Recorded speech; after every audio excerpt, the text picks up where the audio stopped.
rook f7. Because if you don't take my rook with your queen, I will take your queen, so you have to. Now I go there. Remember those two pawns? Yeah, well, your king can't escape, so I have to block, and now it's just beautiful move. d7. This happens sometimes with rooks like this or queens like this, where you attack and protect at the same time. He protect, he attack, but most importantly, he eats snack. And now the queen's hanging.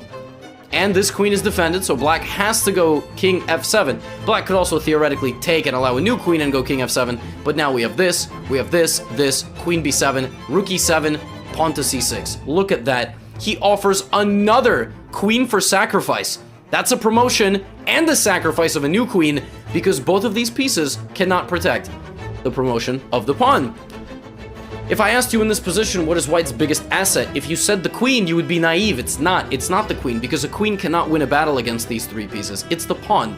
The pawn is the difference maker, ultimately. And by the way, that's the pawn that he pushed originally. Now, of course, black doesn't take. Black plays e4.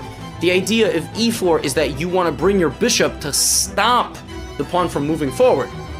But white is just going to push again, right? So now we have e3. And in this position, it's actually kind of funny. If Serper had just made a queen, he loses the game because e2 check. And even though he has two queens, the king is the problem. And now that umbrella pawn comes back to bite because black promotes and it's made. Even if the rook is pinned, theoretically, it's still serving the defensive role. So Serper had to take a moment here and just pause and go, all right, well, I can't blunder mate. I mean, then I won't end up in a Gotham Chess YouTube video 28 years into the future. So let me give a check. And the king's gonna move. And let me give another check.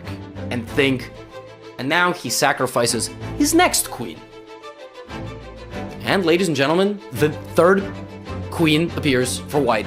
Bishop h6, and now the only hope remaining for the rest of the game is e2.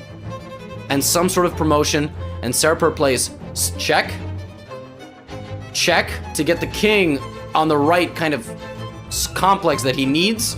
So the king goes to d8, we have check again, and he doesn't go for this, and he doesn't go for this, and he doesn't go for this. He goes for the meat of the position, and he hits both pieces. And here we have pawn to e2 check, one last desperate attempt. Which pawn do you take, ladies and gentlemen? 50-50 chance. Serper played this king capture. And here we have bishop to e3, a nice little trick to try to deflect the king away, and you still can't take. But the final move of the game, the king returns to its rightful home. Serper knew that it was game over, so he played king to e1, and Nikolaitis resigned.